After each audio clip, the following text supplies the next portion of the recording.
Hello class, welcome back to your online class. So let us continue with the same chapter, that is chapter 2. We were discussing about the different types of animal tissues. We have already covered the two types, that is epithelial and connective tissue. So next we will be discussing today about muscular tissue and nervous tissue. Now first let us discuss about the muscular tissue. Okay, now muscular tissue, the name itself tells you that it makes up some muscles. So muscles are made up of thin cells, also referred to as muscle fibers. Okay, now because of the contraction and relaxation of these muscle fibers only, the locomotion and the movement is brought about in an organism. Okay, now depending upon in which part of the body the movement and locomotion is brought about, it can be divided into three types. That is voluntary muscles, involuntary and cardiac. Now first let us understand about voluntary muscles. Now the name implies voluntary muscles, so it suggests that it brings about voluntary action in your body. Now what do you mean by voluntary action? Now these actions are under your will, like you want to run or you want to walk, right? These are the actions which are under your control. So it brings about that kind of more actions like running around, walking. Okay, so obviously these muscles are present in your hands, legs. Okay, now next coming to the involuntary muscles. So it brings about involuntary action. Involuntary action means these actions are not under your control. Okay, now if you talk about involuntary actions in your body, can you name few? I hope you can, right? The movement of esophagus, the contraction, movement of stomach, walls of stomach. Okay, so your movement of your respiratory tract, all of these are involuntary actions. So this involuntary muscles brings about involuntary action. So wherever the involuntary actions takes place, like esophagus, stomach, respiratory tract, these kind of muscles are present.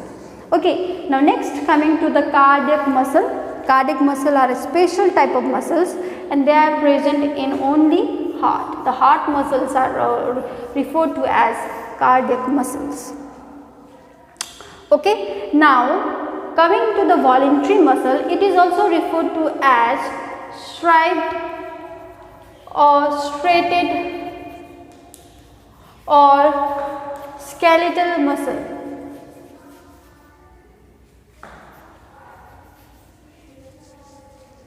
Okay, now why is it called striped or striated? Because if you observe the muscle, this involuntary muscles under a microscope, you can see a dark and light bands like this, dark and light bands like this.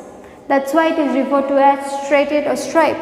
And why is it called skeletal muscle? Because they are attached to the bones. That's why they bring about the locomotion, right? That's why it's referred to as a skeletal muscle. Now coming to the involuntary, they are also referred to as a smooth muscle. So because if you observe this muscle under the microscope, you will not be able to see any light or dark bands.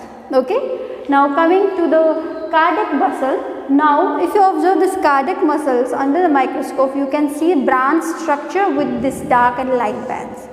Okay. Now walking hours of all these three muscles. If you talk about voluntary muscles, after walking for 2 to 3 hours or maximum that, the muscle gets tired, so it cannot walk beyond that. Now involuntary muscles walks much longer than that of a voluntary muscles. Now if you talk about cardiac muscle, the cardiac muscle starts walking from the time you are born to the time you die. Okay, so it walks for 24 hours for a lifetime, cardiac muscle. So that's all about the muscular tissues. Now next let us discuss about nervous tissue. So let us now discuss about nervous tissue. So as we know, nervous tissues are made up of nerve cell and also referred to as neuron.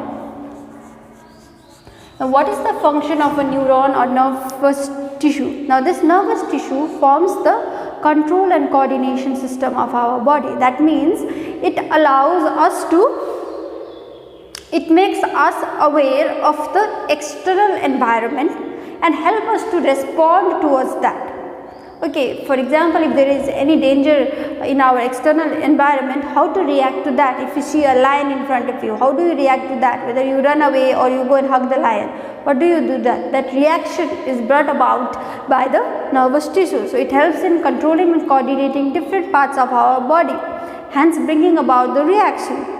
Okay, now as I told you, your nervous tissue is made up of neuron. So neuron is one of the is the longest cell of our body or animal cell. Okay, so your neuron looks like this. Now let us go through the structural parts of a neuron. So this one is your cell body. So cell body has a prominent nucleus and its cytoplasmic there is a cytoplasmic projection. It's referred to as dendron. Dendron further branches into dendrites. The further branch of a dendron is referred to as dendrite. Now one of the cytoplasmic projection elongates itself like this. Now this is referred to as axon. The axon has its axon ending. Now if you look at the axon, it is covered with a sheath referred to as myelin seed.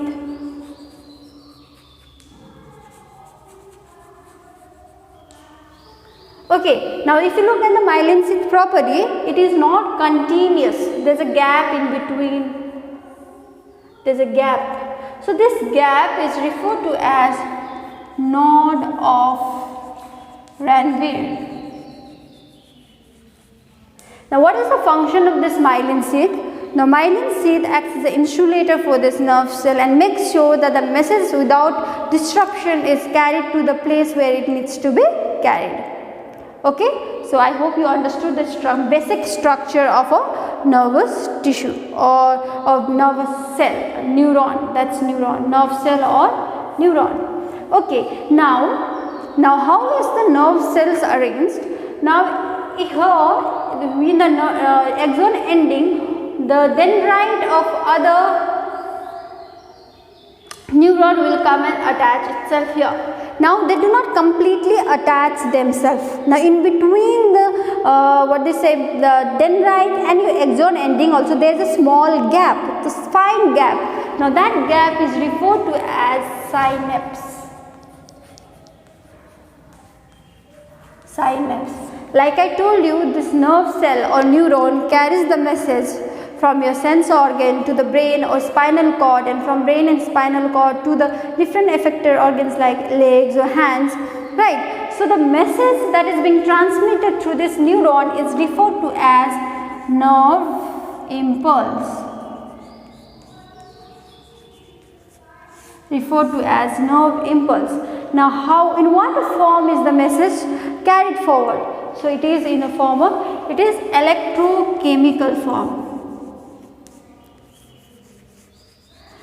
Now here the electro doesn't mean that the electrons flow through the nerve cell. Okay, here the electro means because of the difference in the sodium ion and potassium ion, the message is carried forward. So because of that you are referring to it as an electro. So it takes place along the axon.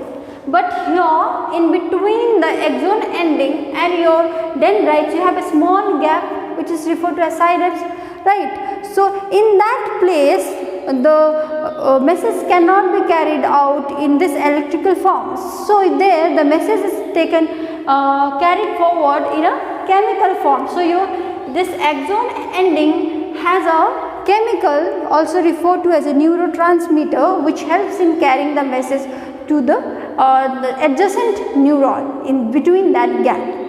Is that clear?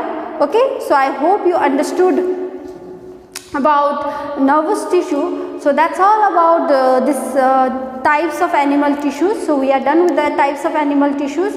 In our next class we will be discussing about plant tissues in detail. Okay, so that's all for today. If you have any problem regarding the animal tissues, first you go through the video, refer your book, and then also if you have, you can always ask. Okay, thank you.